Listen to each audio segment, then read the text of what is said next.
Welcome back to another episode of Out of the Blank Podcast. Don, it is a pleasure to have you back on the show. This is like your fifth time on, but please reintroduce yourself to everyone out there listening. It's always a pleasure, Robbie. My name's, Don Jeffries. I got started down these wayward paths back as a teenager in the mid 1970s. I was working as a teenage volunteer for Mark Lane, who was probably the most prominent critic I think the Warren Commission ever had. He wrote Rush to Judgment. He was a civil libertarian. He was my hero pretty much. I based my own political beliefs after him, and he was very influential to me. And I still try to maintain that civil libertarianism, although they're maybe the last one left standing. There didn't seem any other civil libertarians there, but back then the left used to have a lot of people like Lane. So that got me started. And the JFK assassination is still my wheelhouse issue, but obviously over the years it led me down other paths. I pretty much question everything. I mean, it's good to question everything. You question one thing in particular I've been getting interested of recently, which is the death of Natalie Wood. How'd you hear about Natalie Wood's death? Like, I'm coming out way late to the game, obviously, but much like the JFK stuff. But how'd you come across the death of Natalie Wood? And then also, what were you able to find out? Just take me through their process. What's your perspective on it?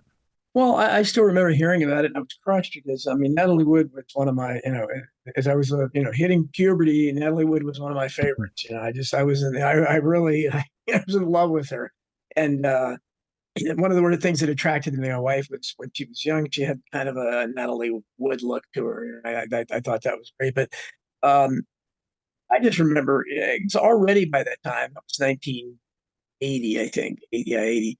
And I was already jaded and I pretty much didn't accept, already was questioning any official narrative. So the story sounds, I was aware she was terrified of water. She had, a couple of appearances on television. She couldn't swim. She had talked about how scared she was of water, especially water at night. So the idea that she would have gone out on a little boat like that at night is ridiculous. And I found it hard. And originally, there was talk of a neighbor or somebody who witnessed it heard screaming for help, and they kind of disappeared into the into the background. So I'm naturally skeptical about that stuff. And but it wasn't until many years later.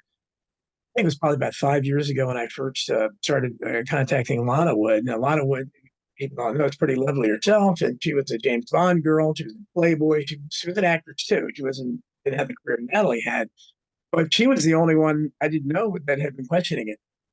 Any prominent person. So I think she thinks Robert Wagner did it. Yeah. But I mean, there were only a couple other people there: Robert Wagner and a young Christopher Walken, who Natalie probably was having an affair with.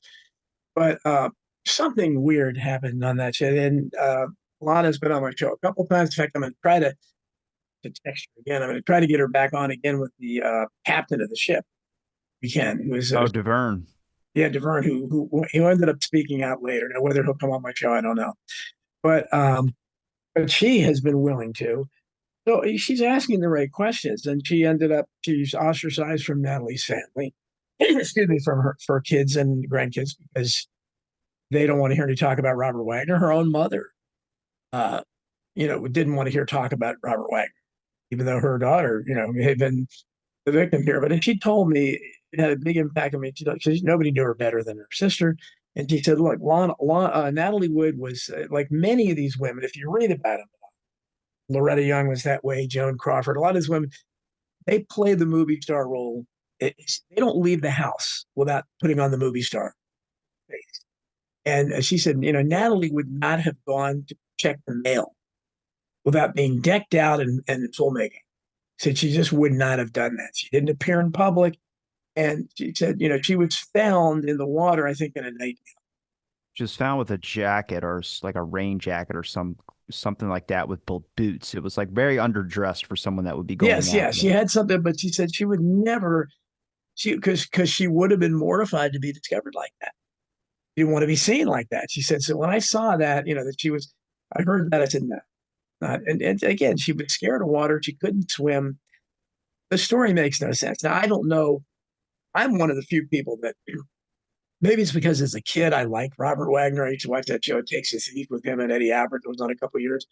Thought he was really cool, and I kind of worshiped the guy because he not only was married to Natalie Wood, but he also later married to Jill St. John, who I thought were the two hottest chicks in the 1960s. They were dating 6 weeks after Natalie Wood died, so Yeah, yeah, and they'd been on. I think he was married to Natalie with two different times, but I mean, so this guy was involved with. If I had been a Hollywood star at the time, and I was a kid, but if I had been an adult, my favorites would have been Natalie Wood, Jill St. John, Stephanie Powers. He was so.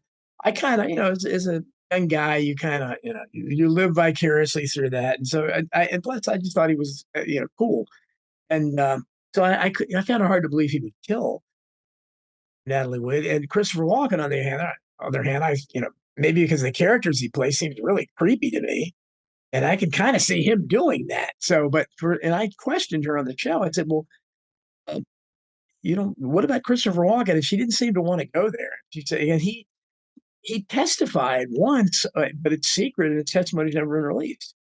And I don't understand. He was the third person on the ship there, so nobody looks at him. So again, the way I am, I tend to view things differently to Red Veil. So I'm looking at him. I don't know what that means, but I just maybe it's because I still like Robert Wagner, but something happened to her. I don't think there's any way she would have gone out in the water like that, really, because she was terrified and she couldn't swim at night. So I think that the way she died just makes that sense. what about his changing statements, Walken and Wagner's changing statements over the years? Walken has probably the most I guess change from him being asleep in his whatever the room that he was in on the ship. He didn't hear the giant argument that Wagner had with Natalie Wood, but then later he said he was out looking for her and trying to help find her. But the real issues is that they should have called when Natalie went in the water. They should have called the authorities around 10:15 or 10 o'clock at night, and they didn't call until midnight. And the Coast Guard should have been called because it was a death on the high seas, and they delayed that or made that didn't happen. So that's a connection with something. So we obviously wrote about you read about Hollywood. Look at old school Hollywood politics. You think they would be able to cover up, some type of scandal like a accidental murder or homicide? Well, they've covered up a lot of them. If you read my book on Borrowed Fame, Money, Mysteries, and Corruption in the Entertainment World, I mean, that book is full of them. I mean, George Superman Reeves, I mean, unquestionably murdered. And pretty much know who murdered it. It was Eddie Mannix, who was a high-ranking official at MGM.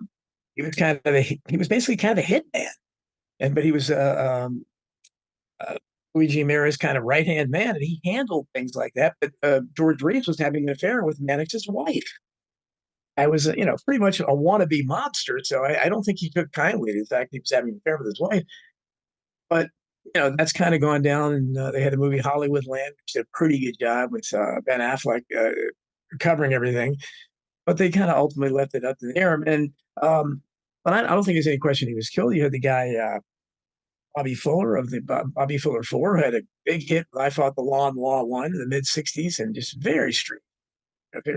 Gasoline poured down his throat, down in his car. I mean, it's really right as they were hitting fame. And you see these things over and over again. Of course, you go into more, things like John Lennon. I've written about that. I mean, that's not, there's evidence that Mark Chapman wasn't even the shooter, and he certainly had a questionable background. And there's a connection there to the JFK assassination because the doorman of the Dakota building It's was a not. guy, It's not. yeah, who was Jose Padormo, it's not the same one. You can look at the photos. Yeah. Well, it's David Whelan's work, who's done like most expert work on the John Lennon assassination. He's the one that found the two different types of ammunition in John Lennon's body. It's a different Jose Padormo. They look completely different. I'll have to check that out. I don't know because There is because a I think connection though with the MK Ultra, and there's also a connection with the building that was right across from that hotel that John Lennon was killed at was a old CIA or still a CIA building. It's crazy because the lawyer John Marks that was representing Mark Chapman, his office was also in that building, and right below it was a CIA office. So it was like that's pretty strange that that happened. I doubt that was by accident, but who knows? John Marks is that the same guy that wrote the CIA and the Cult of Intelligence? I thought so, but I never got a good answer of that. I thought he was the one that did the Manchurian Candidate thing, but Milton Klein was the MK Ultra guy who is on in a 1975 documentary about MK Ultra on YouTube. You can watch for free. He's boasting about how he can make a patsy within 3 months. And he was the one that happened to visit Mark Chapman in his cell. I'm like, hey, this is a Jack Ruby and Jolly West scenario. Yes, yeah. I'll have to pass that information on because one of my researchers, Peter Tsikash, who does Chris Graves and Peter Tsikash do great work for me. And Peter knows more about the Lennon assassination than anybody I know. And I keep telling him, stop feeding me research, write your own book. So I'll have to pass that on to him and see, what he knows about that because he found out some incredible stuff. But that's again, that's one of the ones where people still think that and they don't question things. Just like, Natalie Wood wouldn't have gone out of the water when she was scared of because she couldn't swim. They just wouldn't do that, right? And somebody like Mark David Chapman, back then they had no security camera, and so this was at night after he shot Lennon. If he had shot, all he had to do was just disappear into the New York night. No one would have ever found it. I mean, there were no necessarily clear witnesses that had been able to describe him. He would have been gone before they knew it because they didn't have the kind of cameras that they had. But instead, he sat around waiting. And as you mentioned, the Manchurian Candidate, he read Catcher in the Rye, which is a book that's been associated with mind control for a long time, and he just sat there calmly waiting to be arrested. So this is the kind of, but not to mention his connections, and there's a lot of overlap between him and John Hinckley.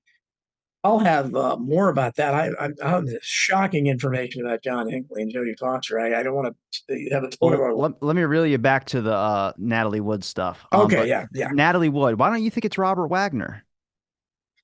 Probably because I liked it. I Okay. mean, I mean, I know, but everybody thinks it's him. Everybody's like, it was definitely him.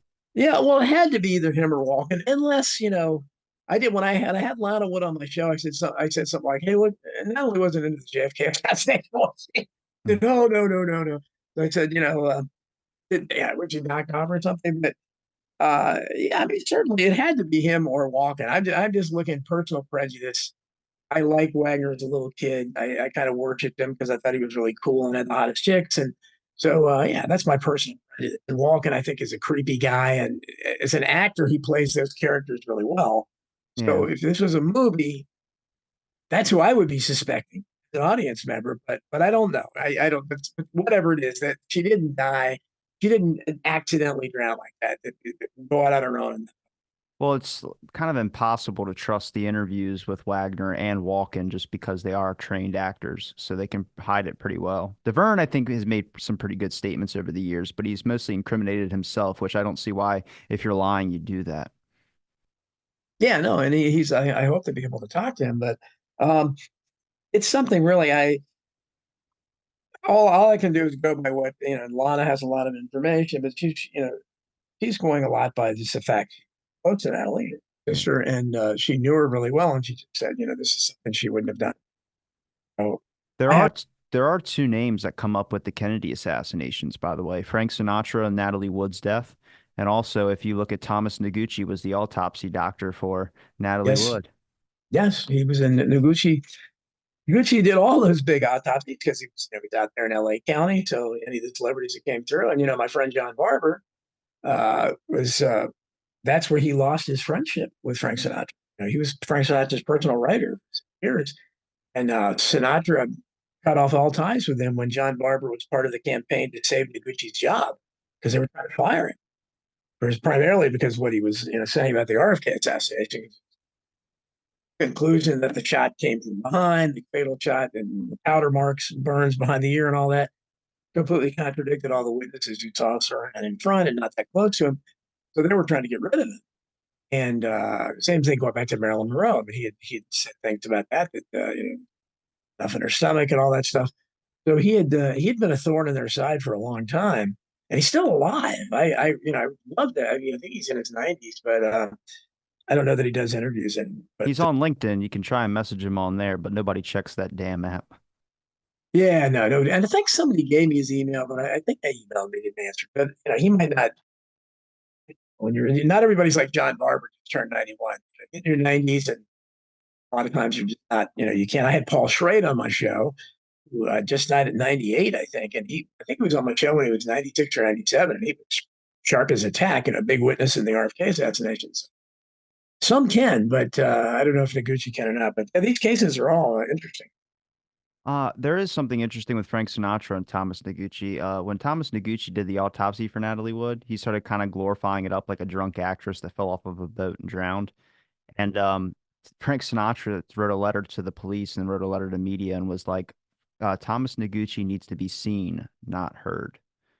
Yeah. Well, I think he's probably, again, because for whatever reason, because Sinatra had the ties to the Kennedys, and he didn't want to go there in terms of anything about their assassinations and stuff. Ties. He also knew John Barber was getting involved. Uh, Harrison, and in the JFK assassination. But so there may have been some. He may have just had a personal prejudice there too. In terms of, and I don't know. I don't know how well he knew Natalie Wood, Sinatra. I don't know of any ties there, but that may have been a little personal prejudice where he didn't like Noguchi because of the RFK assassination that he cut off ties with John Barber about. But I don't know. I mean, who knows? Well, it goes back to the main topic that we're going to be talking about, which is Joseph Kennedy. I need to know about the mob connections with Joseph Kennedy, and if you believe any of these theories about the mob influencing Kennedy's campaigns to help him get elected. I really don't believe, just like I tell people when there's any kind of special about the Kennedys on television, any television ever, you just discount it because there's a narrative there. It's a completely false narrative, and it starts with Joe Kennedy. Old Joe Kennedy was he was a thorn in the side. He had all the right enemies. I mean, he was an enemy of Franklin D. Roosevelt going back to when Roosevelt was Assistant Secretary of the Navy with wanting to do shipyard. I talked about this in Crime and he should have probably been Secretary of the Treasury or something like that in FDR's administration, but he threw him a bone and is the ambassador to Great Britain. But Kennedy went over there, and of course he consorted with all the wrong people, Neville Chamberlain, all the people that didn't want equity in the war. And FDR, of course, wanted us in the war very badly for years, and so did Churchill. And Churchill hated him. He had all the wrong, all the right enemies in my terms. The power structure hated the guy, but these myths about bootlegger and all that. Bobby Kennedy Jr., RFK Jr. does a great job in his book Family Values. And he talks about it. And what I've said, independently for years, is that if you look at any of these sources about the bootlegging, the mob connections, the 1960 election, any of these things, even the slurs against the guy that he was responsible for Rosemary, his daughter, basically going backwards mentally when the guy was just trying a cutting edge procedure. He didn't know that frontal lobotomies weren't going to work. At the time, it was a procedure only available to people like that had his money.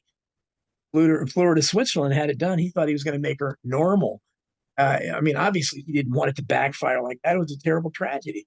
It is suspicious, though, that they do hide her from like the public, or they hid her from the general public for Well, all this. that was unfortunately that was the norm.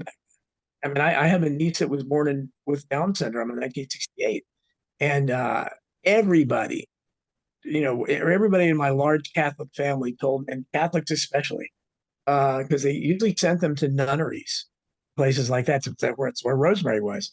And they all urged her to put my niece away. And to her great credit, she didn't. She's still thriving, high functioning. But that's what they tended to do. And I think, especially a family in the position of the Kennedys, people didn't look at it. And later, you had Eunice Kennedy Driver that was inspired to start this. I used to volunteer for the Special Olympics. So I have many reasons why I love the Kennedy family. Great. But it was because of that personal tragedy with Rosemary. And they did put her away. I don't know if it was too, depressing or whatever, too heartbreaking to look at her because she couldn't communicate at all or not. But, it is what it is. But I think that it's the idea that the motivation on the old man's part was good. He wanted to try to help her. But the people and Joe Kennedy gets more hate than all the other Kennedys. They act as if the guy, they did this on purpose. That he wanted to mutilate his daughter, and then and that's if you look back at the bootlegger thing, and all these allegations against him, they all come from either CIA or mafia sources. Everyone, and RFK Jr. pointed that out. They don't come from, and they're just perpetuated. You hear them, you hear everybody that talks about a bootlegger. Again, maybe he was having an affair with Gloria Swanson. Again, just like Marilyn Monroe later, the most beautiful woman of her age. So if he was, he's human, So possibly he was, but his children always had great things to say about him. He was an exceptional father, hands-on, and he was if you look at the speech he made he was with the America First Committee. Wanted to keep us out of World War II, but his speech was wonderful. That he was so heartfelt because he said, "Look, I have two sons, who could end up being involved in this." And he said, "I would like somebody to give me a good reason why any of us should send our sons to die in a foreign war." And it was a great, way to put it. But he, again, because they all wanted war, they hated the guy. He was also one of the first critics of the Federal Reserve.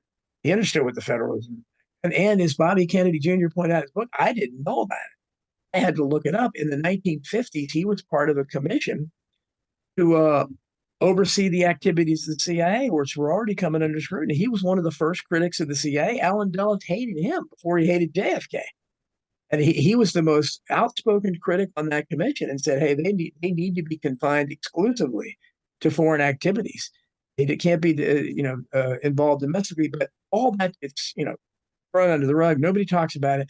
Instead, it's ironic because the JFK's administration was the only presidential administration that targeted the mafia. I mean, Bobby Kennedy, as Attorney General, was going after them, and he was circumventing the law. He's picking up Carlos Marcello and picking him up in the street because he knew he couldn't convict them because the courts and the juries were intimidated, and he just dropped them in the jungles of Guatemala or something. I mean, that was wrong, but that's how frustrated he was, and they had a crusade to get rid of organized crime. So the idea that they were involved with the mafia, but all this really all of this legend started with Judas Campbell Exner. He appeared in like 1975 or whatever. It's right about the time they were reopening the assassination, just conveniently.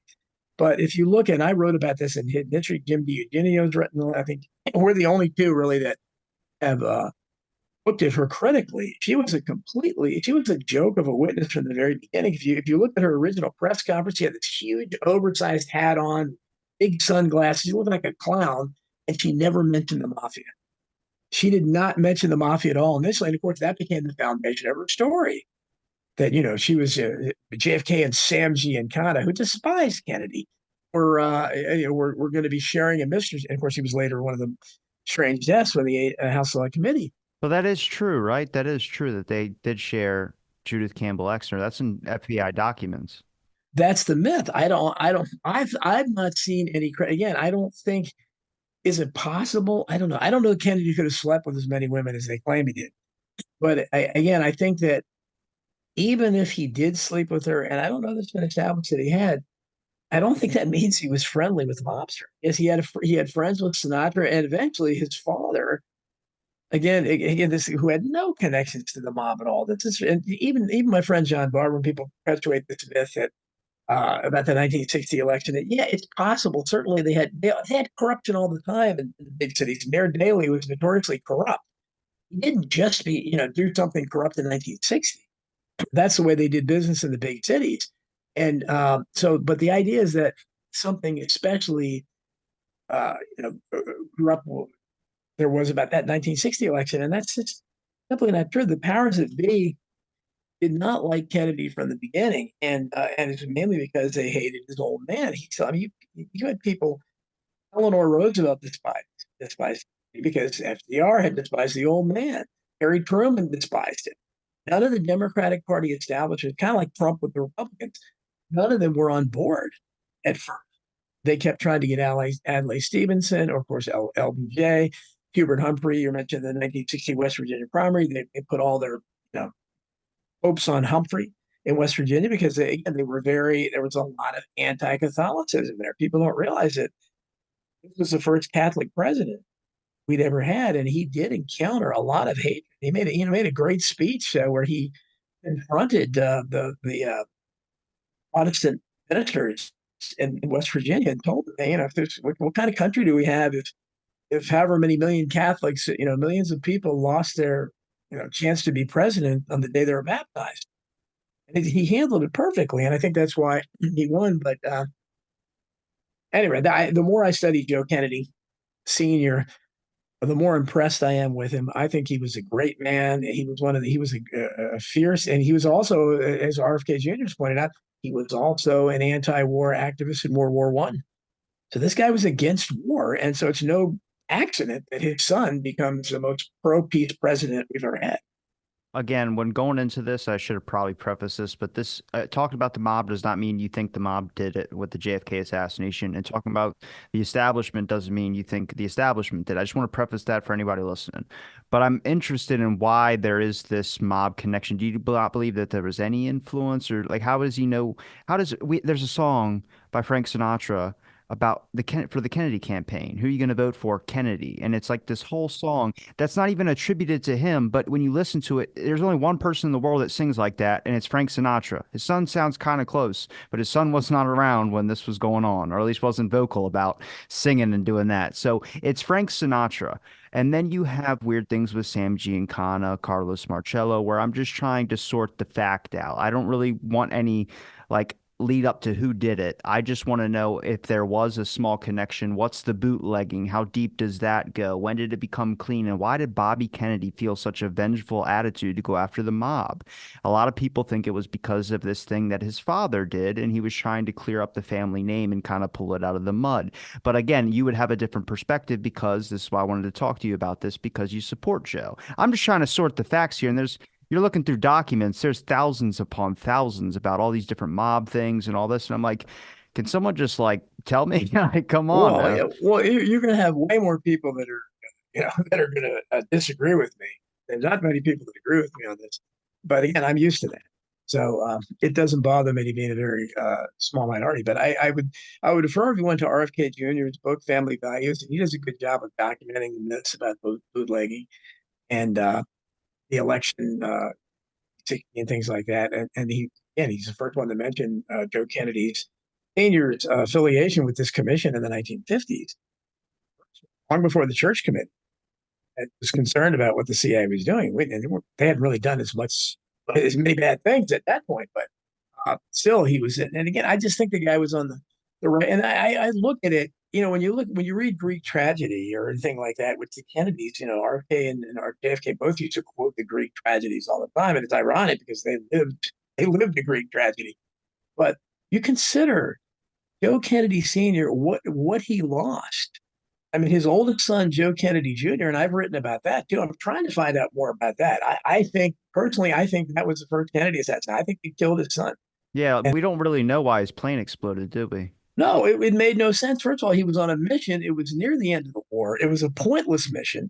And they were supposed to go bomb a German uh, place that had been deserted. There was no reason to do it. It made no sense. And then you have the curious historical anecdote that the plane flying behind him, that the main witness we relied on to what happened was the son of Franklin Delano Roosevelt. Again, was Joe Kennedy's arch enemy. Later, Joe Kennedy Jr. He obviously felt something about it because he almost got in a fight with Harry Truman at the White House. Harry, what are you doing working for that crippled son of a bitch? He killed my son.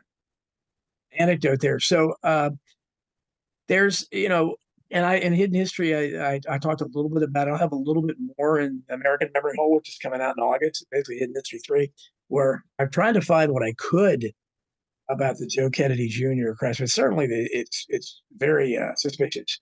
And however you look at it, he lost him. He lost his oldest son, and people don't, knowing the Kennedy family dynamics, Joe Kennedy Jr. was the star of the family. He was even better looking than JFK. He just had movie star looks. He was a natural politician, unlike JFK. JFK was an introvert at first, wanted to be a writer. Joe Kennedy was, he was great with people, had a wonderful personality, and he had already been a delegate to the Democratic National Convention, so he was going to run for Congress. There's no question about it. And the old man had it all planned.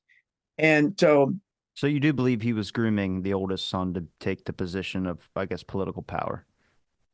is he wanted to be president himself, and he actually there's a curious thing that happened in 1940 as Joe Kennedy Sr. was eventually called back from England because FDR got tired of him, called him an appeaser, and he was criticizing FDR behind his back, and so and that's when the hatred really started. But behind the scenes, Joe Kennedy Sr. he wanted to be the first Irish, his goal, and he was talking about challenging Roosevelt in 1940. He came back from England. They had a closed door meeting, and Kennedy came out of there completely changed. He was told something, and he came out and suddenly endorsed FDR again, which made no sense because he'd been very critical of him. But anyway, he lost his oldest son, which was the apple of his eye, and he was crushed by that. And then he loses his oldest daughter, Kathleen Kennedy, in a separate plane crash. Now, just consider the odds of that alone. You lose two children in separate plane crashes. I mean, the odds of that against are astronomical. Rosemary Kennedy, who was a little slow using the parlance of the time, again, Joe Kennedy Jr., Joe Kennedy Sr. uses his resources to fly her to Switzerland and try this new cutting edge procedure from lobotomy.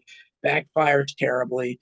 She ends up with a capacity of a 2 or 3 year old. They have to put her in it on her. So essentially, he lost her too. So that's three children right there. And then he loses JFK to assassination, and he loses RFK.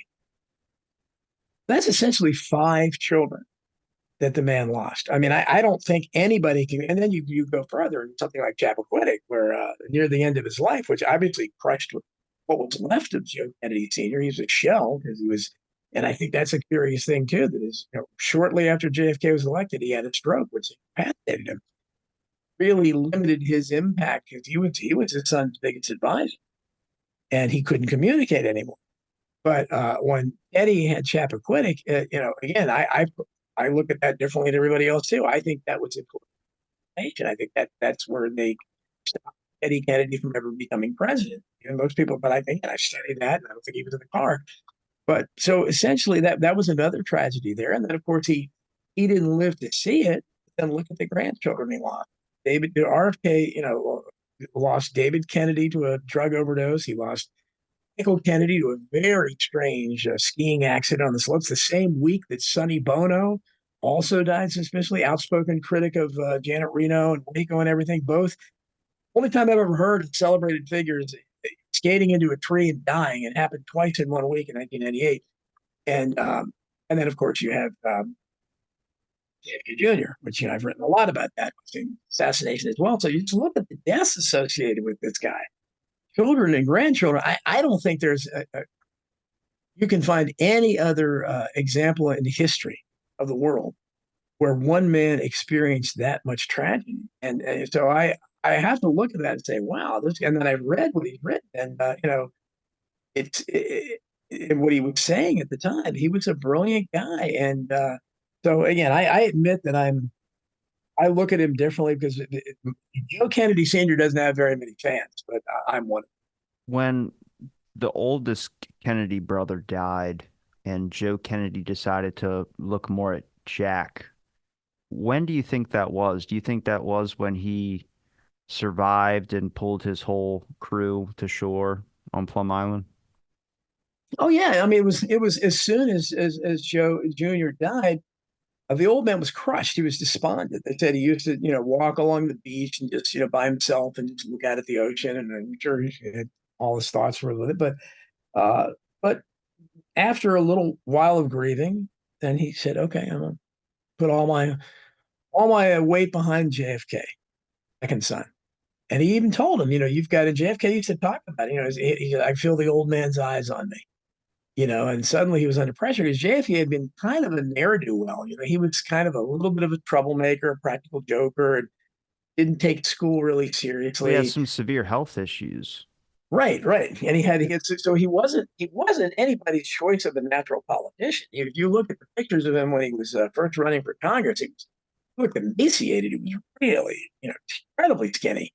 And it was later when he put on the weight, which again, I don't know if it's true or not, but they claim it was from the steroid drug he was taking. If so, it worked wonders because it gave him the great look that we've come to know and love. But whether that's true or not, I don't know. It's everything that's said about Kenny, Dr. Feelgood, and was he, Mary Meyer, and there's so many things around him that and I take it all with a grain of salt because I consider all the lies about his death.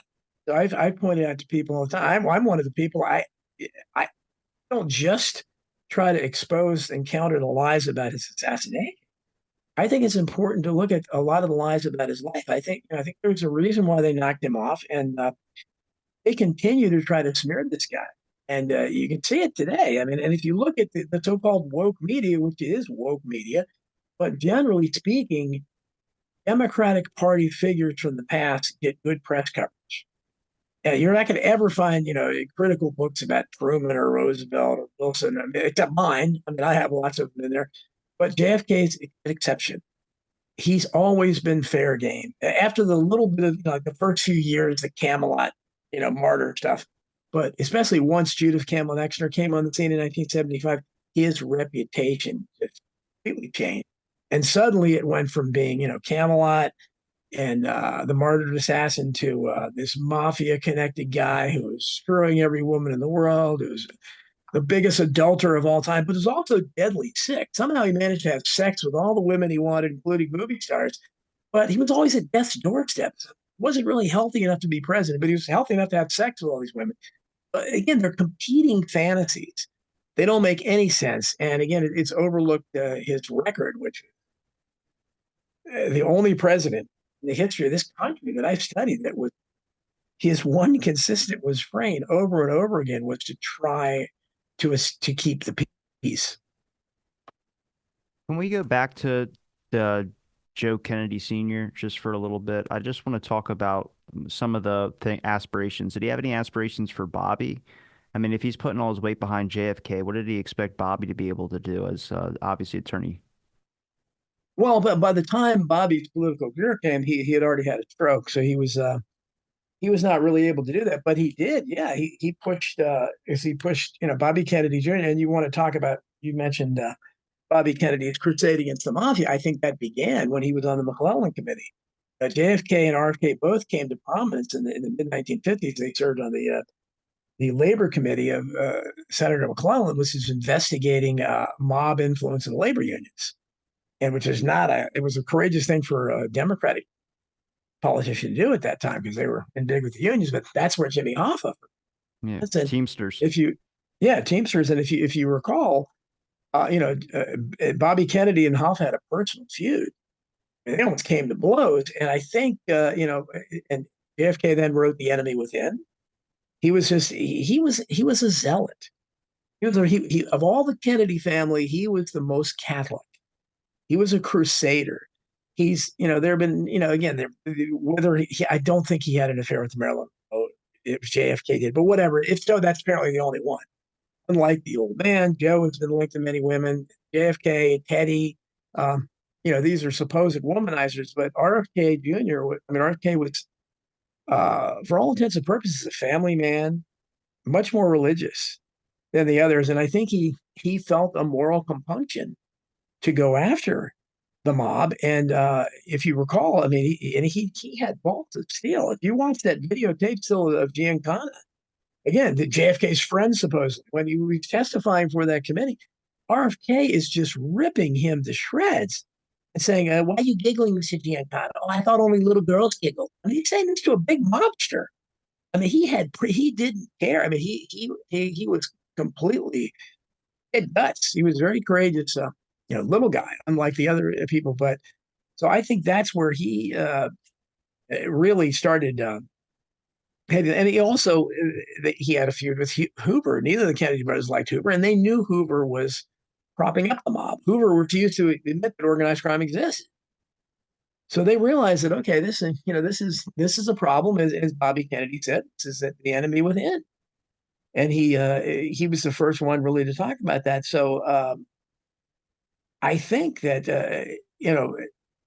when the old man, I believe, promoted, basically told JFK and pressured McClellan that, hey, even though Bobby was very young then, and he became one of the counsels for the committee, but he made a name. He did a great job, and then, of course, more notably, when JFK was elected president, the old man hadn't had the stroke yet.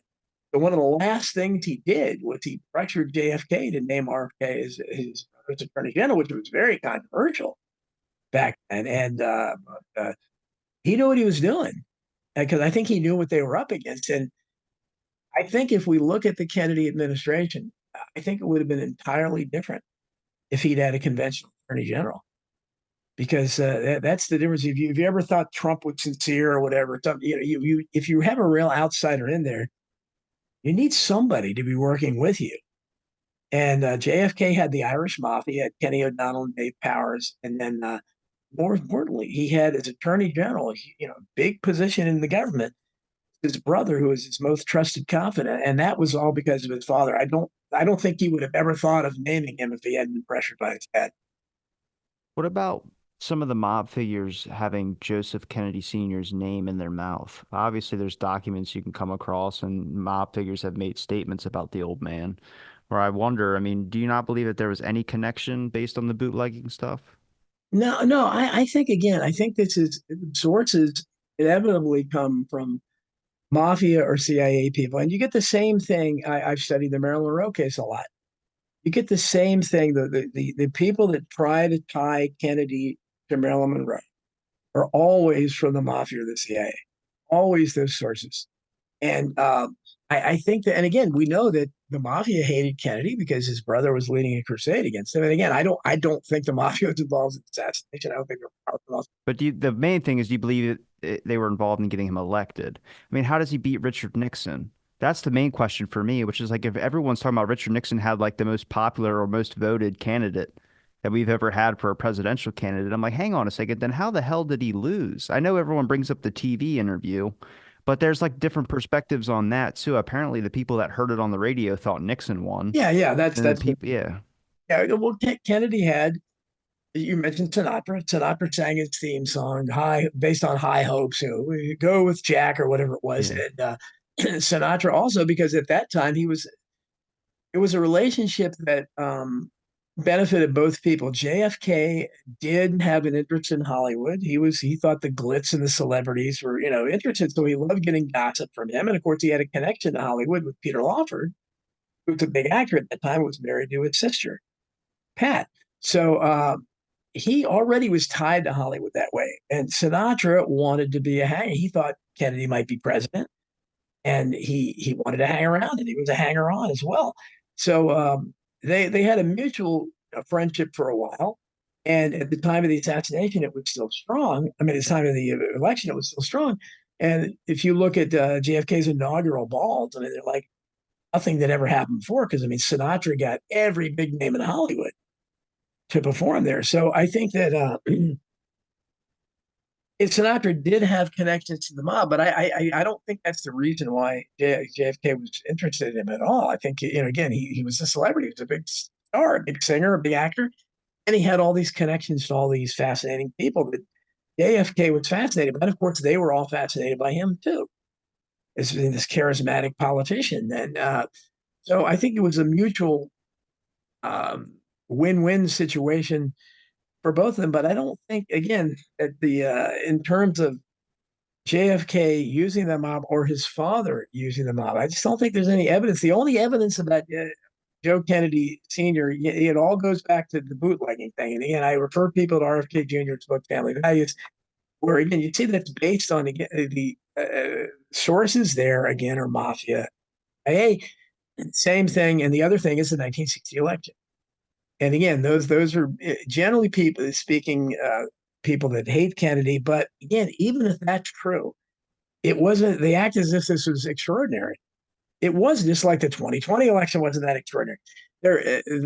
Mayor Daley was corrupt, like all the big party, most of them Democrats, city officials were going back to Tammany Hall back in the 1800s. So this was not unusual for them to be able to find the votes that they needed. We're seeing it today where they can find the votes when they want. But they act as if this was something exceptional that it only happened in 1960 and Kennedy benefited from it. I just don't think that's true. I don't think that's accurate. And Nixon was not a strong candidate. He was even back then. He was JFK was again superficially was good looking, charismatic, a very glib speaker, very funny, Yeah, but very witty. nobody took Nixon. him serious because he was too young. Well, I think the women did. I mean, I think a lot of women voted for JFK because of that, and certainly some older people maybe didn't. But I think he had plenty of people and young people. Well, Nixon was the one on college campuses. Even LBJ did that as well too. That wasn't as much Kennedy. Well, again, I don't think Kennedy had to do that. I think he just, I think those young people were attracted to him. He was idealistic. Certainly when he started the Peace Corps and things like that. Um, they were moved by his idealism, and because he talked about, let's move forward. It's a new frontier, and he's the first president born in this century, born in the 20th century. I think they could relate to him better. So, I mean, I don't. Well, maybe to get a more clear answer, I should just preface that Nixon took a loan from Howard Hughes, and Nixon also took a loan from Jimmy Hoffa, too. So, I mean, if we really talk about loans that were given to presidential candidates, the mob had an influence there. The mob, $50,000 from Sam Giancana was donated to Kennedy's campaign. That is factual. That is fact. So I'm just looking at like what when we talk about the influence on elections, when we talk about things like this, there's a precedent already, not just with JFK. This is not smearing JFK, but I'm just curious to how deep does it go? I don't know how Nixon, everyone talks so highly of him now. It's like he's getting a second glance of things. I think with the Watergate stuff, I think there's a lot of evidence to support that he was definitely targeted. I mean, how do you get a bunch of CIA people that get caught at a hotel is the dumbest thing I've ever seen, but there's a lot that doesn't make sense. And I'm wondering if there was support from the establishment for Kennedy and also other things, much like there were mob influence into Nixon's campaign because they didn't want Nixon in there. And then they get Kennedy in there and he completely just starts doing everything they don't want him doing. Well, we can go far down these rabbit holes. And there are people that believe, and I have, I'm Rabbit a, holes, it's important, man. yeah, yeah, exactly. I mean, but I'm open-minded, so I can believe, and I've heard some people say that these things are planned in advance, and these people are, I don't, nobody is elected; they're selected, and that JFK was selected because he had the perfect look. Walked away. It was a perfect for going to the 1960s, a big change and everything. And he had the perfect look and they set him up to create a martyr to assassinate him. I mean, then you go to how planned is this stuff? I don't know. But I think it's obviously simpler. Occam's razor would say that they trusted that he was not like his old man because he'd gone to Harvard. He was a local chaplain, council of foreign relations. He kind of played the game enough to where they thought, okay, he's a pretty conventional Democrat. Although really, his Senate career in terms of taking up for the independence movement in French Algeria and things like that, he really had not played the game completely. And his performance on the McClellan Committee, where he had almost as much as his brother Robert, he kind of clashed with and the mafia influence in the unions. So and they knew his father had been on this commission with the CIA. Allen Dulles certainly, I'm sure, hated him. So I can't really answer. I mean, maybe Nixon. I don't think Nixon was a very attractive candidate. I think he was an awkward. He was not a natural politician at all. He was always awkward. He I always looked thought that uncomfortable. too until I looked at his speeches, and I think like now it would resonate a lot more than it did maybe back then. Seemed like he wasn't as dumb as everyone says, but he did have a weird way of talking. No, he wasn't dumb. He was brilliant. He was. I mean, he certainly wasn't George W. Bush or people like that. But and he could articulate. It's just he always looked like, as people used to say at the time, he always looked constipated. He was He sweaty. looked, yeah, sweaty. He looked awkward. He wasn't like JFK was natural. He came out and he looked like, hey, I'm comfortable doing this. So you think it's because Kennedy just had a better appearance and better presence on the, I guess, the platform that better than Nixon, that's why he won? Well, the conventional view would suggest that. Again, I'm not going into any esoteric things about whether you know I they mean, he weren't did even look counting pretty the damn votes then. good. Yeah, I mean, he looked like a movie star. That's why the movie stars liked him, and he was.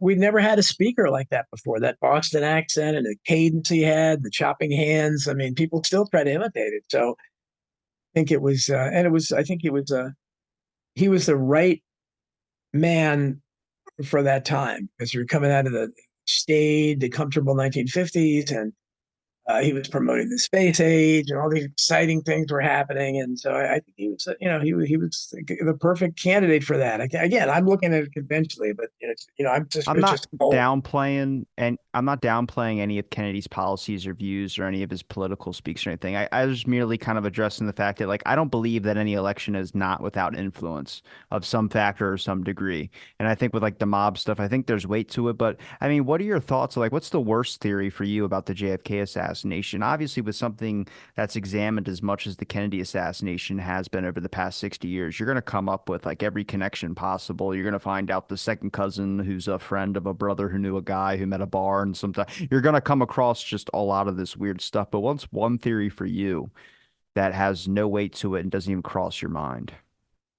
Well, I think lots of them, the communist theory, the idea that Russia or Cuba did it, the mafia doing it. On it again, the mafia and the CIA were there's a crossover back in those days, so they certainly could have some at a lower level, as they said.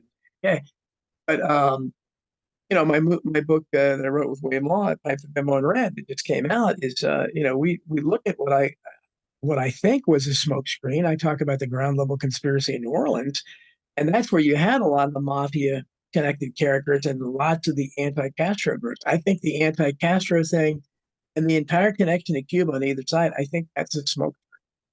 I don't think there was any connection to that at all. Otherwise, things would have changed after the Kennedy assassination. Cuba died as a political issue in America. Nobody ever tried to overthrow Castro again. The CIA stopped trying to assassinate him. Nixon, he never made anything of it. Neither did Johnson. So I think that's one of those things where they try to lead you to misdirection, and that's what that book is primarily about. To try to keep it, I believe that this was a huge conspiracy. So I have a little tolerance for people thinking it was rogue elements of the CIA, and you can't rogue elements of the CIA and the mafia and anti-Castro Cubans don't explain, 60 years later, why we're getting the same lies from all the sources, from the entire mainstream media, Hollywood, people, with the exception of Oliver Stone.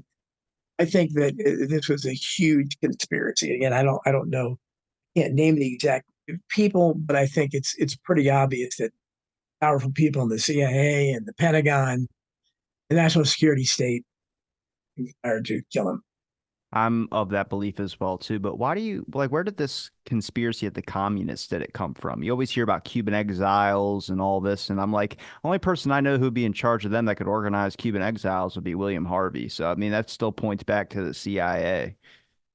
Right, and they're well, at the time, the first again, this we were still in the Cold War, and so the Soviets were the enemy. So that's the first place that a lot of people looked.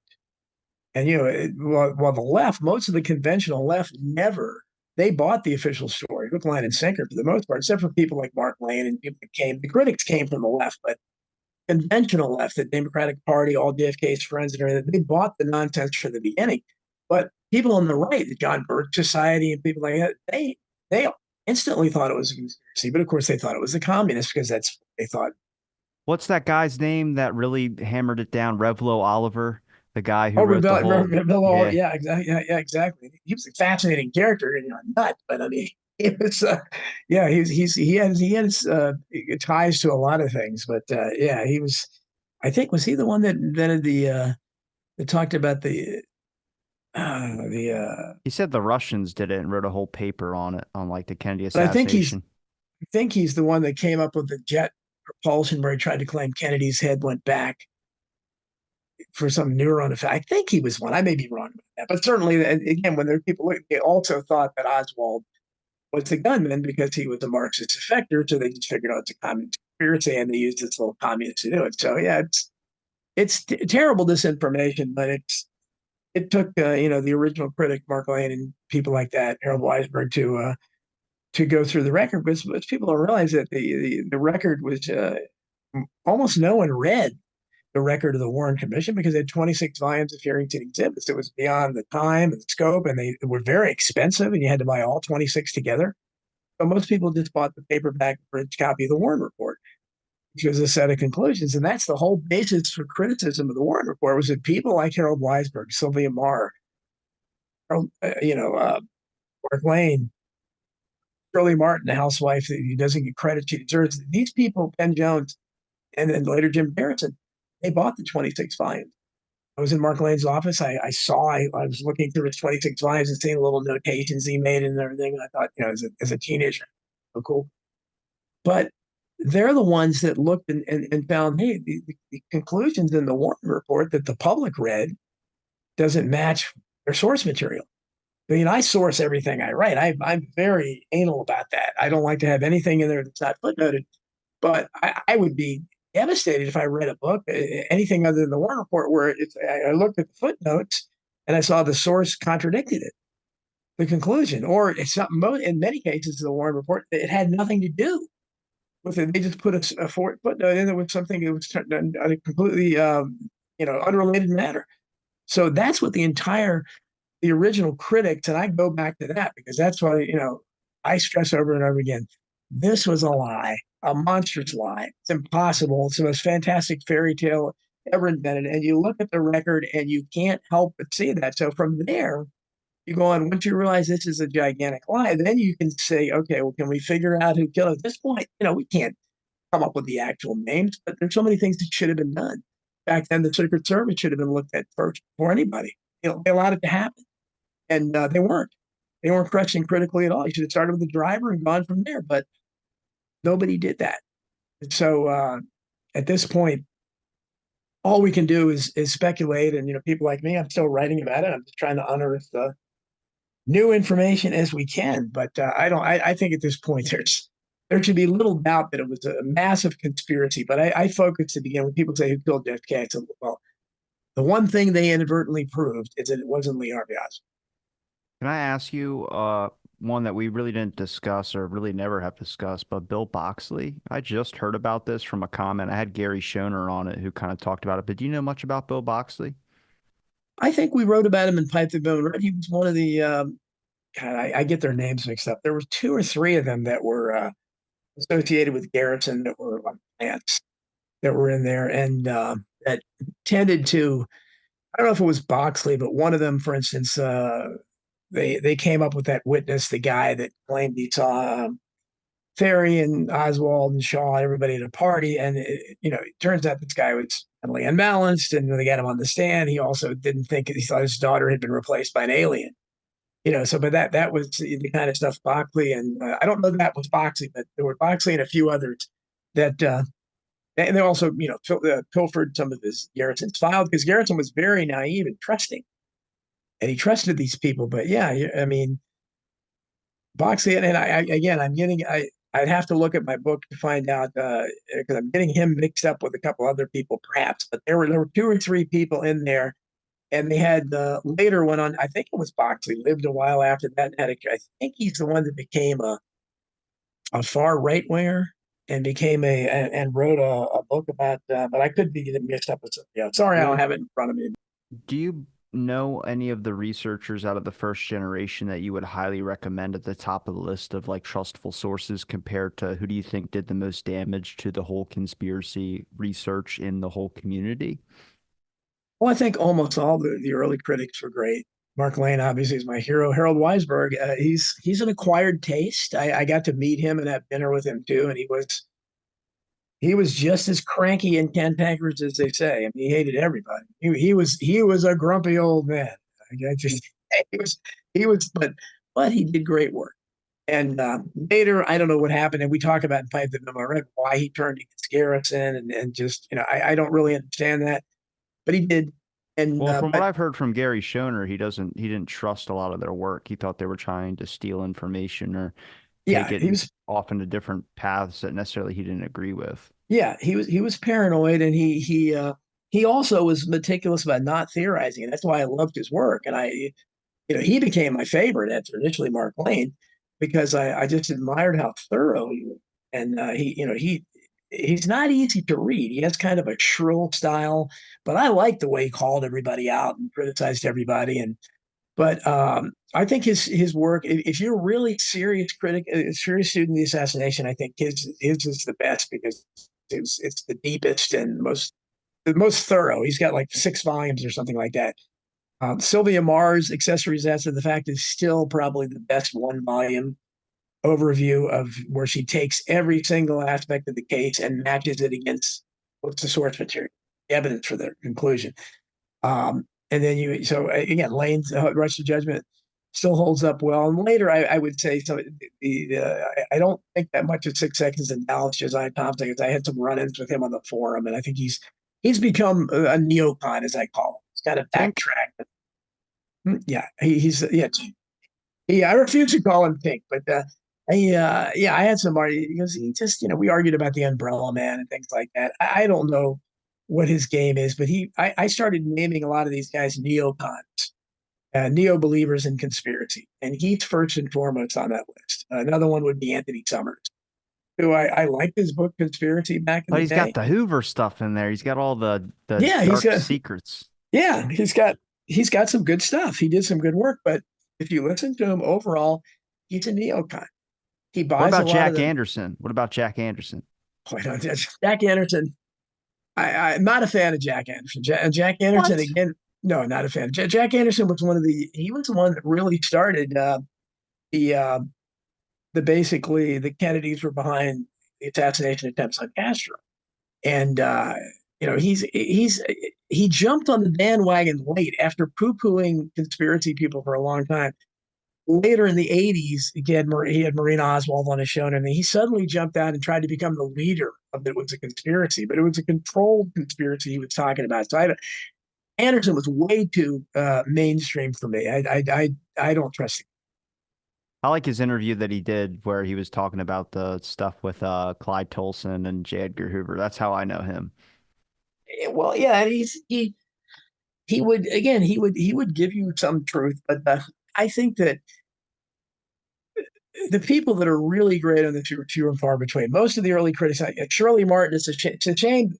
Two of the best early researchers were Shirley Martin, who never wrote a book, lost a daughter in an automobile accident, which may have got her to shy away, but she fed a lot of the other early critics and doesn't get any credit. I try to give her credit all the time because she was very instrumental. Penn Jones was interesting, published the first thing I ever my first published work was in the Continuing Inquiry, but he's not the most reliable. But his stuff, the Forgive My Grief series, is still very interesting. And then you have Vincent Salandria, who, like Shirley Martin, never wrote a book.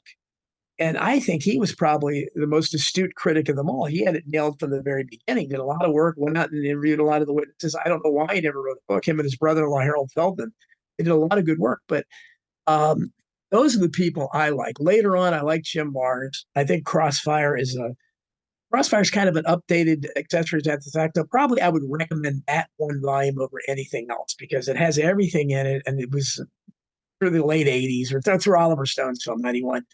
So it's more up to date than most. But since that time, JFK and the Unspeakable, I think, is overrated. Good book, but I don't think it's It's quite the one what everybody RFK Jr. recommended to me was The Unspeakable, and I was like, everybody does. yeah, Everybody does. I don't know why. Everybody, and that's the guy. He's got the. I don't know. I think we all wish that Oliver Stone would hold our book up on Bill Maher's show, which is what he did, because that guy went from nobody to through the roof. But I think it's a decent book. But plus I know a couple of people like William Long and everything that had or not run-ins with him, but he took material and didn't credit them and stuff. So I'm not I haven't had any experiences with him, but I wouldn't call that one of the best books on it. And of course, my own hidden history, which is about a lot more than that, but I think I have a lot of updated stuff in that book as well. Well, you mentioned about new research. There's not a whole lot of new research coming out about the JFK assassination, which is, I don't like rehashing the same old stuff over and over again. I mean, how many times can you say that Oswald didn't take a shot from the Texas School Book Right, Depository, right. until you just starts falling on deaf ears. But do you believe Mac Wallace was up there based on that fingerprint that they found up there? I don't know. It certainly seemed like they'd matched earlier, but then you have competing critics claiming no, it wasn't reliable. It really wasn't a fingerprint. Certainly, if he's up there, if his fingerprint is there, you know that's going to be impossible to explain instantly because he had this is the LBJ's the vice president's supposedly personal hitman, The only and president besides Trump who has never been to Disneyland. Every other president has made an appearance. none of that. I Really, just had a Trump's never been to Disney. I Disney. had I had a Disney historian on my show, and she was like, "Yeah, the only two presidents in history that have never been to Disney World." Because apparently her book is about. She's an academic. But if you notice, like anytime there's something political conflicting in today's world, like going on, Disney's usually trending over some other political thing. It's because Disney, literally, their whole park represents American values. They teach American history with some of their exhibits, and so it's like a reflection. And obviously, Walt Disney, if you know his background about being anti-communist and all that type of stuff, and all the American apple pie values, that's why everyone feels like they're on a drug when they're there, is because Right. Oh they're yeah, we've just been there. absorbed in Disney We magic. we took the kids there 3 times, and just this last weekend, my daughter went independently with her friend, and my wife went with her sister. So they were there at the same time, I and haven't I been think since they've I been was there. 4. Yeah, I think they've been there like a dozen times or something. I liked it, but 3 times is enough for me. Johnson and Trump are the only ones that never went. That's interesting. I learned something new every day. I've got about 5 minutes left if you don't, because I got to do Yeah, something go else. ahead, promote your So stuff. so what I don't know what if you had any other questions for me about Nah, what you man, wanted to promote your get in. stuff, man. I enjoyed the chat talking with you again. Sorry Hi, about the John. connection issue. Sorry we got interrupted, but yeah, hopefully it still holds together well. But the only place I'm not being shadow banned is on Substack. So please ask everybody to subscribe to Mayor Donald Jeffries at Substack.com. It's called I Protest. It is again the only place I'm not being shadow banned. People can read about whatever I'm writing about there. I would take on controversial stuff. My book, American Memory Hole, is coming out. It's basically Hidden History 3, American Memory Hole, How the Court Historians Promote Disinformation. I'll have a little bit of everything in there. We'll have lots of amazing stuff on Woodrow Wilson and Franklin Roosevelt, more on Lincoln, more on the founding fathers, way more on JFK Jr., JFK, 9/11, Oklahoma City. It's a big book, and it's got a lot of I think new explosive information in it. That's coming out in August, so people can look for that. But I'm easy to find on social media. I try to tweet on X, but former Twitter, but it's shadow ban's still there, but it's let up a little bit. So you can follow me at on Jeffries on Twitter if you would, and let me know if it doesn't let you follow me because Is American Memory Hole the one where I'm cited in? I believe you are. I think so. I'm You pretty gotta sure I send put me your name that so I out. can get a picture of that. Just put it on my poster back here. Something Yeah, smart I yeah, finally said. yeah. No, yeah. I'm pretty sure. Yeah, I'll look again, but yeah, I think so. But there was something about Truman. I just don't remember exactly what I said. Yeah, I don't remember. I mean, when somebody feeds me something, I always put them in the acknowledgments. And to some people, it's a big deal, and other people, Big who deal for cares? me. Shit. Oh, that's great. Well, I think I would feel that way too. But it's so I try to credit people. Well, I really appreciate it, and I appreciate the work you've done for the JFK research community, and always appreciate the time doing these episodes. And thanks everybody for listening to this episode about the blank. Stay tuned for next episode.